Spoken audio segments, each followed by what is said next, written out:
Eccoci qua, cari telespettatori. Allora, ben ritornata con noi Rosanna Bettella della segreteria regionale dell'OSPI-CGIL. Grazie di essere qui con noi. Buonasera. Allora, affrontiamo di nuovo, però importante, il capitolo di come passare il tempo libero, come impiegare a volte dei momenti di monotonia, come staccare con la quotidianità, ma conoscere il mondo che ci circonda, conoscerlo bene anche in modo analitico, critico, piacevole e spiritoso. E quindi parliamo della rivista Liberetà. Questa è la mensile relativamente ad aprile, ma ogni mese c'è una libertà diversa. Una rivista compie 70 anni, www.liberetà.it per chi ha il web, dateci un'occhiata, e costa poco perché veramente 12 euro per un abbonamento con consegna a casa di un giornale, una rivista che ha quasi 100 pagine ogni edizione, è scritta molto molto bene. Noi, eccolo qui, quindi vediamo le modalità per iscriversi, ricevere Liberetà, oppure per fare un regalo, un presentino a una persona anziana che si conosce, che ci sta vicino, insomma, che vogliamo dargli un'opportunità. Ci sono anche le parole crociate e con le soluzioni delle parole crociate dei mesi precedenti, no? Lo dico perché tanti, anche per le parole crociate. Allora, barzellette, insomma, diciamo che è un po' per tutti, ed è anche a volte dei momenti di fare dei percorsi storici, di momenti significativi vissuti da chi li ha vissuti sostanzialmente, sì, certo. Quindi è proprio bella anche per questo. Ci sono articoli naturalmente legati alla memoria. Poi in questo mese, in aprile, ci sarà il 25 aprile e quindi c'è un articolo che ripercorre un po' questa storia legata a questa data, insomma, no? a quello che è successo e come è stato vissuto, sì, anche. Sì. Poi c'è anche una bella intervista al cardinale Matteo Maria Zuppi, che è il cosiddetto cardinale dei poveri, l'arcivescovo di Bologna, che gira in bicicletta per la sua città, no? Che sta accanto ai poveri e che veramente è una personalità con cui noi dell'OSPI abbiamo spesso degli occasioni di confronto, insomma, degli scambi,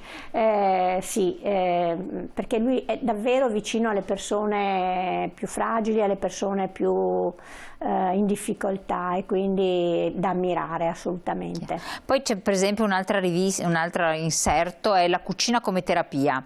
Vittoria Ferdinandi, premiata dal presidente Mattarella e l'associazione Realmente, danno vita a un ristorante nel quale lavorano ragazze e ragazzi con disturbi psichici. Quindi è anche bello di iniziative che si svolgono, di cui non si ha neanche notizia, che ci sono sul territorio, infatti, e che invece sono molto molto importanti, quindi valorizzare chi si dà da fare, caspita, non è cosa da poco. Infatti su questa rivista, su Liberetà, si possono trovare articoli sulle buone pratiche, no?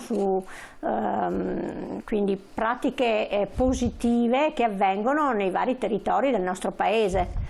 C'è anche l'esempio dello sportello sociale di Bolzano. Sì, per quando si parlava di solitudine, no? L'abbiamo detto più volte, sì, lo sportello sociale contro la solitudine. La solitudine, perché in questo periodo soprattutto le persone anziane sono quelle che sono state più chiuse, no? Più recluse dentro in casa, e scambiare una parola con qualcuno che ti sa ascoltare è fondamentale, insomma, è importante, e lo SPI fa anche questo. E Liberetà è una compagnia veramente gradevole, è una rivista a colori. Quindi anche per l'occhio, insomma, no, è importante, scritta veramente con un linguaggio semplice, che non vuol dire semplicistico e che banalizza assolutamente, ma che rende anche le cose più complesse alla portata delle persone che noi rappresentiamo, soprattutto gli anziani e le anziane, anche se è una rivista che è adatta a tutti. Assolutamente, non è solo per gli anziani, perché tutti i temi che tratta, appunto, parla di salute pubblica, in questo caso di vaccini, ma anche del mal di testa, cioè sì, infatti anche le terapie naturali, oppure per esempio i farmaci come sono composti, per cui e poi c'è l'inserto periodico regionale. Sì, questo lo facciamo 2 volte all'anno, e proprio questo mese, in aprile, c'era il nostro inserto, in cui appunto descriviamo le luci e le ombre del sistema sociosanitario veneto, perché bisogna dirlo, non sono tutte rose quelle che abbiamo qua nel nostro territorio, ma c'è anche qualche spina, e questa pandemia lo ha dimostrato, insomma, in larga misura. Voi avete, tra l'altro, qua c'è proprio un articolo di approfondimento, luce e ombre del sistema sociosanitario, c'è un'indagine che è stata commissionata all'IRES, l'Istituto di Ricerca, da parte dello SPI, proprio per capire quali sono i punti di forza e quelli di debolezza di un sistema estremamente fragile e complesso, però anche difficile, quale quello sociosanitario, che per carità non ci lamentiamo, perché con l'Italia è grande e vediamo che ci sono situazioni disastrose anche vicino a noi, però si può sempre migliorare, insomma, le critiche vanno fatte per andare sempre in crescita, in meglio, no? Diciamo che questa pandemia ha messo in risalto le manchevolezze, e proprio l'aver abbandonato in tanti anni quella che noi chiamiamo la sanità del territorio. Le persone pensano che la sanità sia l'ospedale, no? La struttura fisica dell'ospedale.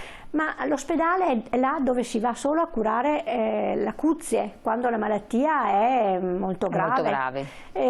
Quando c'è bisogno di un intervento chirurgico, quando c'è bisogno di fare una diagnosi molto precisa, ma prima avviene tutto il resto, e soprattutto poi quando si è scoperto che malattia ha una persona e magari quanto grave è, e poi questa malattia si cronicizza, c'è bisogno di essere seguiti non più in ospedale, ma a casa, oppure in strutture intermedie, con quella che noi chiamiamo la sanità di prossimità, con una medicina di base, quindi con i medici di medicina generale disponibili, no? Che quando telefoniamo davvero rispondano, e che vengano anche a casa a capire che cos'ha la persona, soprattutto anziana, che sta male, ma che ci siano anche ambulatori, luoghi, cosiddette le case della salute. Noi qua abbiamo i distretti sociosanitari, in cui uno può trovare sia le strade per arrivare a stare bene, a stare in salute. Tra l'altro qui ad esempio ci sono anche dei numeri interessanti, perché in Veneto ci sono 3.041 medici di medicina generale a fronte di un fabbisogno di 3.238, per cui si capisce che anche i 200 persone, 200 medici che non ci sono, per non parlare del personale infermieristico che non c'è, che manca, e di conseguenza, se parliamo delle residenze, voi analizzate anche le case di riposo cosiddette, purtroppo sono carenti di personale specializzato, quindi mancano le nuove leve sostanzialmente, che non è un problema di poco conto. Sì, nel senso che ci sono le scuole, no? La laurea triennale in scienze infermieristiche, la scuola in operatore sociosanitario, eccetera, però guarda caso non sono mai un numero sufficiente poi quelli che lavorano nella sanità, nelle strutture residenziali per anziani, e siamo sempre in carenza d'organico. Certo, ci sono anche stati dei tagli che ci sono stati negli anni rispetto all'aver impedito il turnover, così man mano che le persone, i professionisti, i lavoratori andavano in pensione, non potevano essere sostituiti alla pari, e quindi gli organici si sono davvero ridotti, e adesso ci siamo resi conto rispetto alla pandemia in che situazione siamo. Stiamo correndo ai ripari, sì, in parte. Vorremmo che venisse fatto di più. Da parte del Ministero della Salute c'è questo impegno, addirittura ho sentito l'ultimo impegno del Ministro della Salute Speranza, che parla di portare l'assistenza domiciliare a più del 10%, attualmente è al 6%, rispetto quindi alle persone che possono essere curate a casa con l'assistenza domiciliare integrata. Speriamo e ce l'auguriamo che questo avvenga.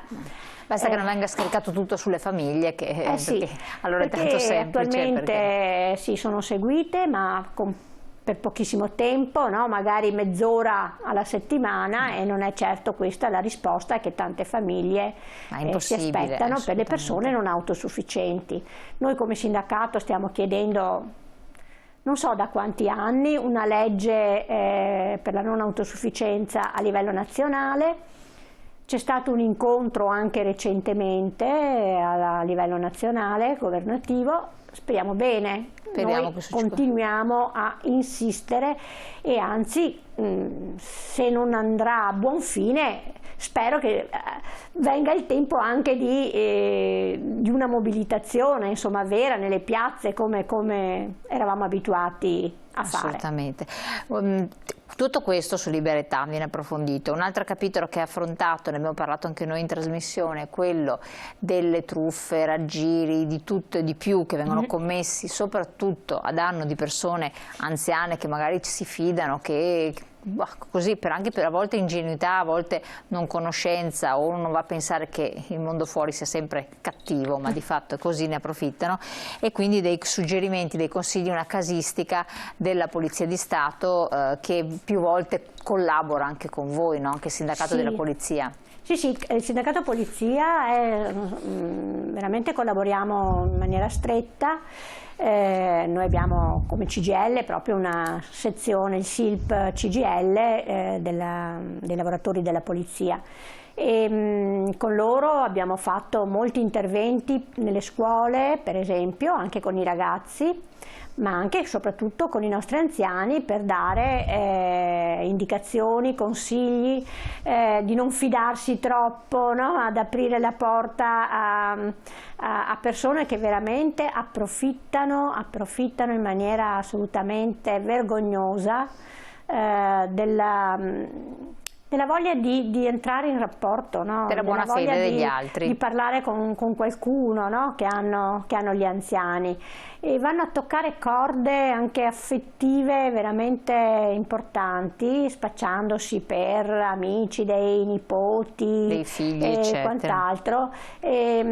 E poi questi anziani addirittura ci accorgiamo che non hanno neanche coraggio di denunciare queste Invece bisogna assolutamente denunciarle, anche perché dati alla mano dal 2014 al 2019 nella regione, nel Veneto, questi reati di truffe, raggiri e di tutto e di più sono aumentati del 70%, passando da 750 a 1290 denunce, ma in realtà, siccome molti non denunciano, sono molti di più questi reati, perché adesso dicono non posso fare niente, cosa serve denunciare, mi faccio soltanto, mi dà fastidio, mi vergogno, eccetera. Invece ma la polizia tante volte è venuta qui e ha detto no, denunciate, perché almeno noi sappiamo dove intervenire, dove puntare l'attenzione, dove presidiare maggiormente il territorio, per cui se non ne sono a conoscenza non possono fare niente, questi tranquillamente continuano a fare quello che vogliono fare, quindi a danno naturalmente di queste persone fragili, che magari i pochi soldi che hanno sono anche preziosi per poter sopravvivere, quindi questo è importante.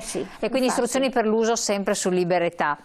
Poi ci sono anche delle pagine utili, c'è tutto il capitolo delle pagine utili, cioè come destreggiarsi nella quotidianità. Anche questo è molto carino, anche per chi non ha voglia di impegnarsi in tematiche pesanti, però effettivamente sono anche strategie, dico io, di sopravvivenza. Sì, c'è la ricetta, no? La ricetta di un piatto particolare, ma poi c'è la come scegliere gli elettrodomestici quando bisogna cambiare gli elettrodomestici, perché anche agli anziani capita questo, quindi avere un aggiornamento. E poi c'è anche un filone legato alla sostenibilità ambientale, in qualche modo, appunto, quando sugli elettrodomestici sappiamo che per troppo tempo compravamo elettrodomestici che si sapeva quando morivano, diciamo, no? Certo. Mentre una volta tutto si poteva aggiustare. Adesso stiamo ritornando un po' indietro, ci stiamo un po' ricredendo anche su queste cose, e quindi c'è anche la possibilità di rigenerare tutta una serie di elettrodomestici o attrezzi. Non col martello e col cacciavite, ma rigenerare. No, ma proprio una rigenerazione. E d'altra parte, se non cambiamo stile di vita, no? Se non andiamo verso sempre più una sostenibilità, come dicevo, ambientale, credo che ce la vediamo davvero brutta con il nostro pianeta. Assolutamente. Si parla anche di social network e quindi c'è tutto un capitolo su Facebook, Twitter, che sono i mezzi di comunicazione di massa, e anche qui le politiche dei social network, quindi attenzione a non incappare nella rete dei social, perché sono estremamente utili, consentono le relazioni a distanza eccetera, però molte volte purtroppo sono anche ingannevoli, e quindi dà un po' la strategia.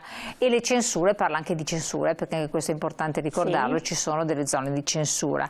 E poi gli scontrini, la lotteria degli scontrini, a cui sono tanto affezionati gli anziani, ho visto. Sì, c'è questo, è un modo che il governo ha escogitato per contrastare in qualche modo l'evasione fiscale, perché soltanto se ti fai dare lo scontrino, no, puoi partecipare a questa lotteria.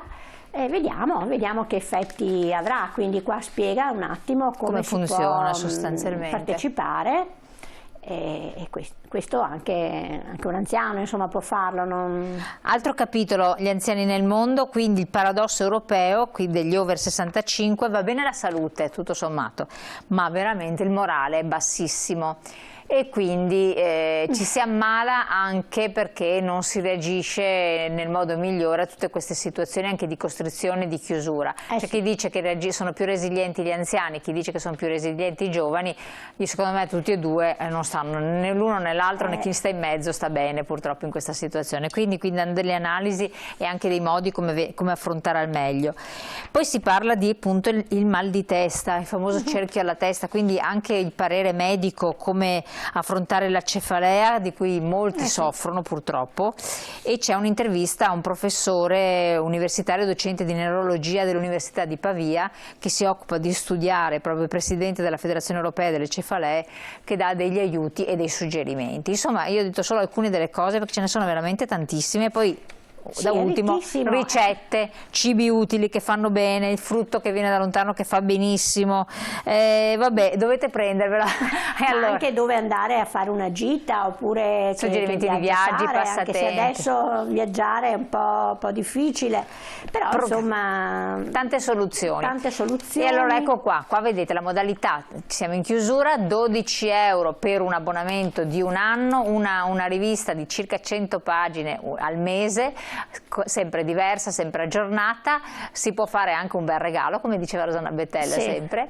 Sì, bisogna fare è importante, tante volte non sappiamo cosa regalare, no? A un familiare, a un amico. Tante volte regaliamo anche delle sciocchezze, no? E questa invece è una cosa utile che fa passare il tempo. Questa è una cosa utile, e io consiglio di farlo anche a quelle persone che conoscete, che abitano nel vostro condominio, nella vostra strada, che sapete essere sole, così. E vi farete ricordare per un anno, ogni volta che arriva. Appunto, vi farete ricordare veramente per un anno, è un regalo davvero importante. Grazie Rosanna Bettella, grazie naturalmente di averci supportato in questo. Liberetà, la rivista per le persone, non solo per gli anziani, un po' per tutti quanti, che tiene aggiornati su tante interessanti novità. Pubblicità, torniamo poi insieme con i nostri approfondimenti in trasmissione.